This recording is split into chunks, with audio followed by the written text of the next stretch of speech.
out here at Lowe's like normal. Thought y'all might want to see what Sumo Springs do.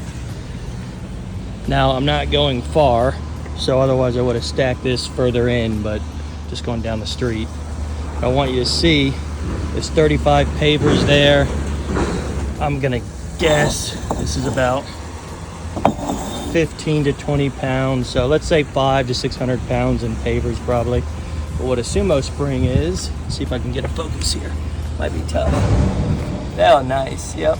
So right there, it replaces your bump stop, and the truck is now sitting on that instead of letting your leaf springs completely decompress.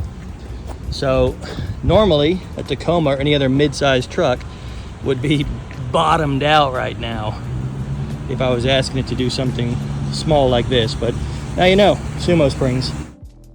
So us Tacoma owners and mid-sized truck owners generally have two choices. That's blue and black. Blue are the Dash 40 model, black are the Dash 47 model. Really the only difference here is when you have things in your truck bed, blue is going to support 1,400 pounds when it's the squishy spring is compressed down at about halfway, while the black is going to support 1,800 pounds when it's compressed at halfway.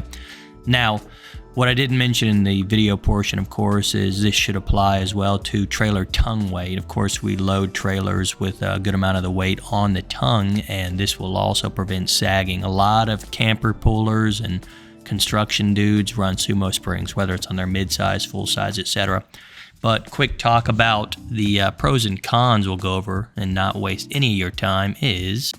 Okay, so number one, of course, we're putting these in to eliminate sag. So when you go grab groceries or you put a gallon of milk in the back of Tacoma, it's no longer going to bottom out. Handling, improved handling. What does that mean? So, you know, when you turn, you're going to feel your truck kind of lean and roll a little bit. Well, you're reducing that momentum or reducing the ability for that to happen once you install these because the rear end cannot roll like it used to.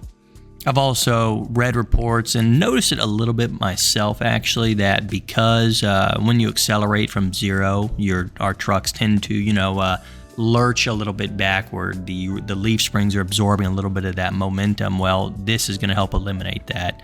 I'm not going to lie to you. I've not noticed it much, but I also don't hammer on the pedal, even with the OTT tune and how I burn rubber constantly. Okay, maintenance free. It's really just a block of expensive rubber. And yeah, I'm not gonna lie to you, it's expensive. But you slap those in there. Let's talk about the install briefly. I'm not gonna tell you how to do it. The instructions are stupid simple, but it's as simple as making room with your U-bolts and swapping out your factory bump stops with these. They just sit right in there, and that's it. It's I mean, for effort to outcome ratio, this is, if not one, maybe second biggest difference in handling and driving experience compared to the effort it takes to do it. Cons: it's not cheap. It's a big piece of, call it rubber, call it whatever you want. NASA rubber, I don't care what you want to call it, but they're not cheap. They're approaching $300 now. Back in 2017, I think these were $200, but like everything gets more expensive. But they haven't changed since back then because, it's a proven item. It really is. These aren't new on the market by any means. I think I'm just shocked by how many people don't know about them.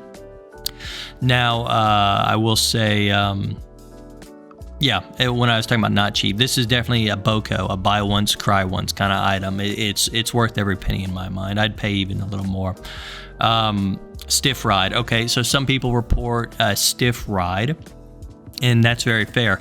Let's say you're cruising down dirt road and you're hitting potholes or something where your leaf springs aren't going to absorb like they used to because you're running into what's technically a bump stop significantly quicker. So keep that in mind.